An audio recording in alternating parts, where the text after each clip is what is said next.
दोस्तों स्वागत है आपका एक बार फिर से। मैं हूं आपका दोस्त अनुपम मिश्रा और चैनल का नाम है बायोलॉजी फॉर ऑल। जो लोग इस चैनल से जुड़ चुके हैं उनका तहे दिल से धन्यवाद, और जो लोग इस चैनल पर नए हैं उनसे रिक्वेस्ट है कि चैनल को सब्सक्राइब करें। वीडियो पसंद आए तो लाइक करें। कोई आपका सुझाव है इस वीडियो के बारे में या चैनल के बारे में या कंटेंट और क्वालिटी के बारे में तो उसको हमसे ज़रूर शेयर करें। आज मैं जो आपके लिए टॉपिक लेकर आया हूँ वो टॉपिक कई लोगों के लिए नया हो सकता है कि बहुत सारे लोग इस टॉपिक से परिचित हों, खासकर वो लोग जो या जिनके पेरेंट्स आर्म फोर्सेस में हैं वो इस चीज़ को जानते होंगे, या खासकर वो लोग जो किसी इंटरनेशनल कॉल सेंटर में जॉब करते हैं वो भी इससे भली भांति परिचित होंगे। ठीक है, टॉपिक का नाम है इंटरनेशनल फोनेटिक्स। ठीक है, हम बच्चों को, जब बच्चा छोटी क्लास में जाता है, नर्सरी प्राइमरी की क्लासेस में जाता है, तो सबसे पहले उसको क्या सिखाया जाता है? फोनेटिक साउंड सिखाए जाते हैं, चाहे वो हिंदी के हों, आ ई ई हो, या फिर वो इंग्लिश के A for apple, B for baby, C for cat. ये बच्चों को सिखाया जाता है और उनका साउंड भी सिखाया जाता है। ठीक है, इंटरनेशनल फोनेटिक्स क्या है? इंटरनेशनल फोनेटिक्स एक इंटरनेशनली रिकॉग्नाइज्ड और एक्सेप्टेड फोनेटिक साउंड है जो वर्ल्ड वाइड यूज़ किया जाता है। और खासकर यूज़ कौन करते हैं? जितने भी आर्म फोर्सेस हैं दुनिया की, आर्म फोर्सेस में जितनी भी उसकी डिविजन्स हैं, लगभग सभी लोग यही इंटरनेशनल फोनेटिक्स यूज़ करते हैं। इसका रीज़न सबसे बड़ा ये है कि बहुत सारे जितने भी कंट्रीज़ हैं, हर कंट्री की अपनी एक लोकल लैंग्वेज होती है। ठीक है, रशिया में रशियन, जापान में जापानीज़, चाइना में चाइनीज़। ठीक है, तो कुछ वर्ड्स ऐसे होते हैं जो केवल उन कंट्रीज़ तक ही सीमित होते हैं और उन वर्ड्स को दूसरे देश के लोग समझ नहीं पाते हैं। तो ऐसे में क्या होता है, कई बार मिसकम्युनिकेशन हो जाता है। आपने बहुत सारी मूवीज़ देखी होंगी जो लड़ाइयों पर खास आधारित होती हैं, तो आपने देखा होगा कि कैसे एक सैनिक अपने कमांडर को या अपना कमांडर किसी अपने सीनियर से इंस्ट्रक्शन लेता है या इंस्ट्रक्शन देता है, तो बहुत सारे लेटर्स होते हैं जो वो प्रोनाउंस करते हैं। अगर बोलते हैं कि भाई आपने क्या बोला है, ज़रा उसको स्पेल आउट करके बताइए। जैसे आपका नाम रमेश है, ठीक है, तो रमेश को स्पेल आउट कैसे करेंगे? हमने आर से क्या सीखा? आर फॉर रेड सीखा हमने, ए फॉर एप्पल सीखा है, ठीक है, एम फॉर मंकी सीखा है। ये एक्सेप्टेड नहीं है। ठीक है, एक अलग ही इसका फोनेटिक साउंड है। मैं आपको सारे लिखकर बताऊंगा, ए से लेकर जेड तक जितने भी अल्फ़ाबेट्स हैं इंग्लिश में, वो कौन से उनका फोनेटिक साउंड क्या है। ठीक है, तो जैसे बॉर्डर मूवीज़ देखी होगी आपने, उसमें ठीक है, तो इंस्ट्रक्शन कैसे और लिए जाते हैं। कोड नेम किसी टीम को दिया जाता है, तो अल्फ़ा, डेल्टा, चार्ली, बीटा, इस तरीके के कोड वर्ड भी दिए जाते हैं। ठीक है, तो शुरू करते हैं। देखिए, ABCD तो आपको सिखाने की ज़रूरत नहीं, वो ऑलरेडी जानते हैं। ठीक है, तो मैं शुरू करता हूँ ए से। ए से हम अपने बच्चों को क्या सिखाते हैं? ए फॉर एप्पल। इंटरनेशनल फोनेटिक्स में ए फॉर एप्पल यूज़ नहीं होता, इंटरनेशनल फोनेटिक्स में यूज़ होता है A for alpha. A for alpha. ठीक है, बी फॉर हम बेबी सिखाते हैं, इंटरनेशनल फोनेटिक्स में बी फॉर होता है bravo.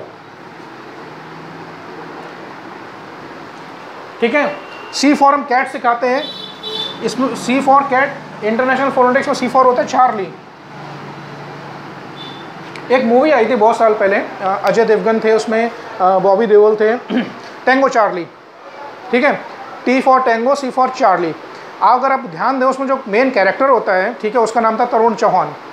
T for Tarun, C for Chauhan, लेकिन मूवी का नाम क्या था? टेंगो चार्ली था। कोरिलेट कर सकते हैं, T for tango, C for Charlie. तो आई होप आप उस चीज़ को कनेक्ट कर पा रहे होंगे। ठीक है, A for alpha, B for bravo, C for Charlie, D for हम क्या सिखाते हैं? डंकी। ठीक है, D for delta, A for alpha, B for bravo, C for Charlie, D for delta, E for elephant, यहाँ होता है एको। मैंने बहुत सारे लोगों को इस वर्ड को बोलते सुना है, इको। ठीक है, आप कहीं भी गांव देहात कस्बे शहर में चले जाइए, बहुत सारे लोग जिन्होंने इंग्लिश पढ़ी भी है या नहीं भी पढ़ी है, ठीक है, तो वो इस वर्ड को क्या बोलते हैं? इको बहुत हो रहा है भाई, इको बहुत ज़्यादा है, थोड़ा इको कम कर दो। मैंने अच्छे कई लोगों को बोलते सुना है, इसको इको नहीं पढ़िए, इसको बोलिए एको। ठीक है, ABCDE, F for foxtrot, F for foxtrot. हम बच्चों को क्या सिखाते हैं? F for fish. देखिए, इसको यहाँ बताने का मकसद ये नहीं कि जो आपने सीखा आप उसको भूल जाएं, ठीक है, या वो गलत है।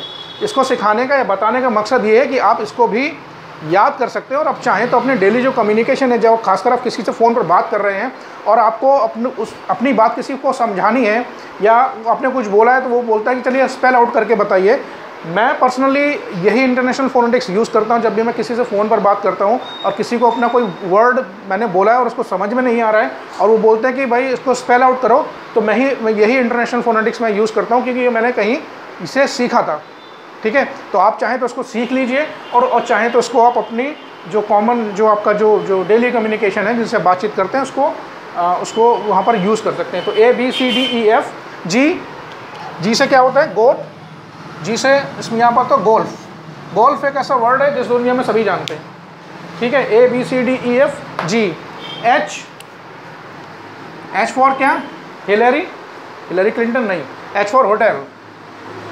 होटल तो एक कॉमन वर्ड है। ठीक है, देखिए हम होटल वैसे तो इंग्लिश का वर्ड है, लेकिन वो हम उसको as a Hindi word use करते हैं।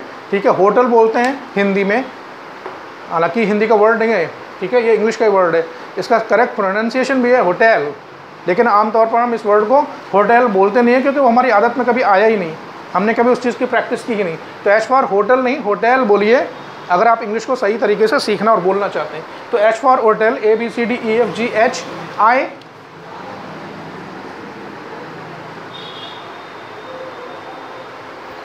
I for inkpot, igloo. Indigo, sorry Indigo तो पता होगा, नील जो होता है कपड़ों में लगाया जाता है। I फॉर इंडिगो या फिर इंडिया। ठीक है, आप इंडिया यूज़ कीजिए, अब भारत देश का नाम कहीं ना कहीं तो आना ही चाहिए।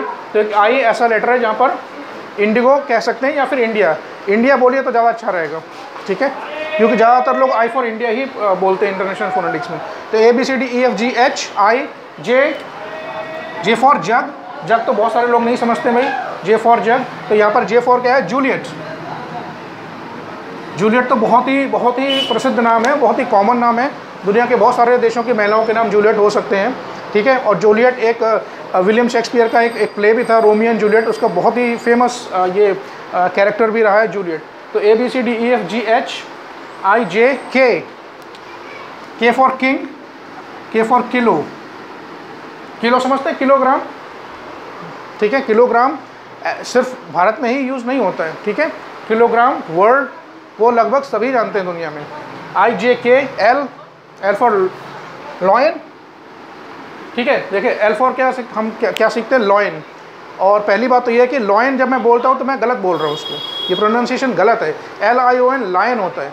ठीक है, एक मूवी आई थी लायन हार्ट, अगर आपने देखी हो या नाम सुना हो। ठीक है, मुझे एक्टर का नाम याद नहीं है कौन था, बट एक लायन हार्ट करके एक मूवी आई थी। ठीक है, तो L फॉर लायन। लॉयन तो बोलना पहले बंद कीजिए, जो बच्चे लॉयन बोलते हैं। लॉयन अगर आपके बच्चे गलत बोल रहे हैं तो उनको सिखाइए, L फॉर लॉयन नहीं बोलते हैं, L फॉर लायन बोलते हैं, लायन। ठीक है, लेकिन हम बात कर रहे हैं इंटरनेशनल फोनेटिक्स की, तो यहाँ पर L फॉर आएगा लीमा। क्या आएगा? L for Lima. JKL M for monkey नहीं, M for Michael, CHAEL, M for Michael. ठीक है, M तक हो गया। नेक्स्ट क्या आएगा? N फॉर क्या बोलेंगे? नेस्ट, घोंसला चिड़िया का।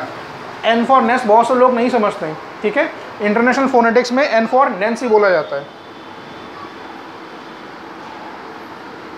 किसी बच्ची का नाम मान लीजिए हाइपोथेटिकली नेहा है, और उसको कोई बोलता है किसी फॉरेनर से, वो फ़ोन पर बात कर रही है, मान लीजिए किसी कॉल सेंटर में ही जॉब करती है, इंटरनेशनल कॉल सेंटर में, और वो बोलते हैं what is your name? My name is Neha, spell it. तो आप N फॉर क्या बोलेंगे? N for Nancy, E for echo, H for hotel, A for alpha. अगर ऐसे आप स्पेल आउट करेंगे तो उसको जल्दी समझ में आ जाएगा। ठीक है, JKLMN। अब बात करते हैं O की। O for orange, owl. यहाँ पर O for Oscar. Oscar award तो सुना ही होगा आपने, बहुत ही कॉमन चीज़ है। ठीक है, इंटरनेशनली रिकग्नाइज्ड विश्व का सबसे बड़ा अवार्ड है, खासकर मूवी की जो डिफरेंट कैटेगरीज होती हैं फिल्म में, उनमें दिया जाता है। सर्वश्रेष्ठ अभिनेता या अभिनेत्री को दिया जाता है, और भी बहुत सारी कैटेगरीज होती हैं। O for Oscar. अब बात करते हैं O के बाद क्या आता है? LMNO P for parrot. ठीक है, यहाँ पर क्या होगा? P for Peter. अब इंग्लिश नेम है तो थोड़ा इंग्लिश वे में बोलना पड़ेगा, P फॉर पीटर। ठीक है, LMNO P for heater, P। उसके बाद क्या आएगा? Q। Q फॉर क्या? क्वीन। K फॉर किंग है, तो Q फॉर क्वीन नहीं, क्वीन नहीं, यहाँ पर आएगा क्यूबेक। ठीक है, ABCDEFGHIJKLMNOPQ। अब आएगा R। R फॉर रैट, चूहा नहीं, यहाँ पर एक नाम सोचिए, R फॉर कोई इंग्लिश नेम सोचिए। रोमियो। ठीक है, देखिए रोमियो भी आ गए, जूलियट भी आ गए, माइकल भी आ गया, नैन्सी भी आ गई। ठीक है, और इंडिया तो आ ही गया बीच में। R for Romeo, POPQR। अब आएगा S। S के में कोई इंग्लिश नेम सोचिए आप, क्या बन सकता है? सैमुअल, सैम, या अंकल सैम को ले लेते हैं यहाँ पर। S फॉर सैम बोलेंगे, जल्दी समझ में आएगा, खासकर किसी फॉरेनर से बात करते हैं। ठीक है, तो इस तरह से स्पेल आउट करेंगे तो उनको जल्दी समझ में आएगा, क्योंकि ठीक है, QRST। T फॉर टाइगर, या फिर T फॉर आएगा टैंगो।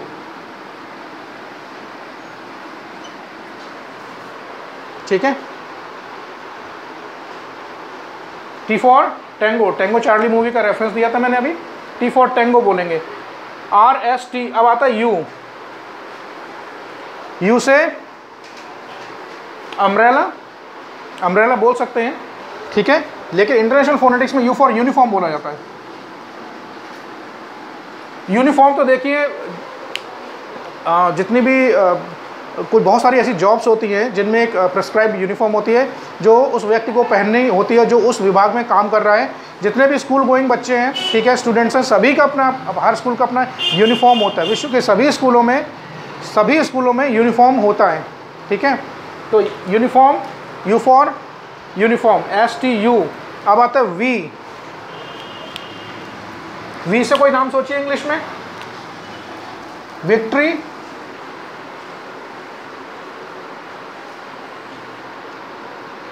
STUV, Victor.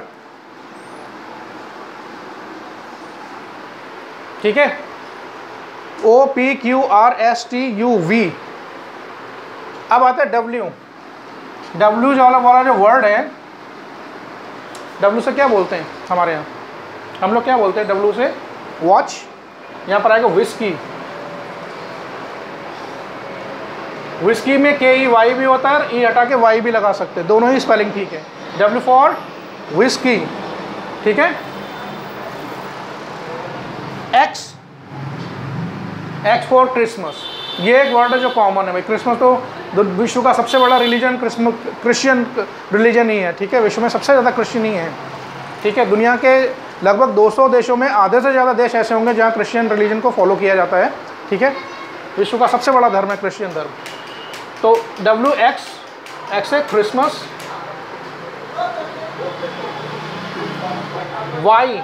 Y से यांकी, Y फॉर यांकी। ठीक है, हम सिखाते हैं याक। और लास्ट पता है Z फॉर ज़ेब्रा। ठीक है, यहाँ पर Z फॉर मैं दूसरा वर्ड यूज़ करूँगा, लेकिन यहाँ पर मैं सिर्फ कई मैंने लोगों को बोलते हुए सुना है कि Z फॉर वो ज़ेब्रा बोलते हैं। ठीक है, अब ये बड़ा ही अगर आप जब ये लिखते हैं तो उसको क्या लिखते हैं? बोलते Z हैं, लेकिन जब Z के आगे डबल ई लगा दिए तो उसको हम Z बोलते हैं। ऐसा क्यों है भाई? अमेरिकन जो हैं वो Z नहीं बोलते हैं, अमेरिकन उसको Z बोलते हैं। ठीक है, तो ज़ेब्रा नहीं, ज़ीब्रा। क्या बोलेंगे आप? ज़ीब्रा। ठीक है, ज़ेब्रा नहीं। लेकिन यहाँ पर इंटरनेशनल फोनेटिक्स में Z फॉर क्या आता है? ज़ुलू। ठीक है, आप अगर चाहें तो इस पूरे का स्क्रीनशॉट ले सकते हैं। ठीक है, इसको पढ़िए, इसको याद कीजिए, इसको उनको प्रैक्टिस कीजिए। और अगर आप चाहते हैं कि अपने डेली कम्युनिकेशन में इसको आप यूज़ करना चाहते हैं तो बिल्कुल बेहिचक बेखटके आप इसको यूज़ कीजिए, थोड़ा सा लोगों पर अच्छा इंप्रेशन भी पड़ेगा। तो ये था मेरा छोटा सा वीडियो इंटरनेशनल फोनेटिक्स पर। आपका कोई सवाल है, आपका कोई सुझाव है इसके बारे में तो ज़रूर मुझे अवगत कराएँ। वीडियो से जुड़ने के लिए, चैनल से जुड़ने के लिए बहुत बहुत धन्यवाद। नमस्कार।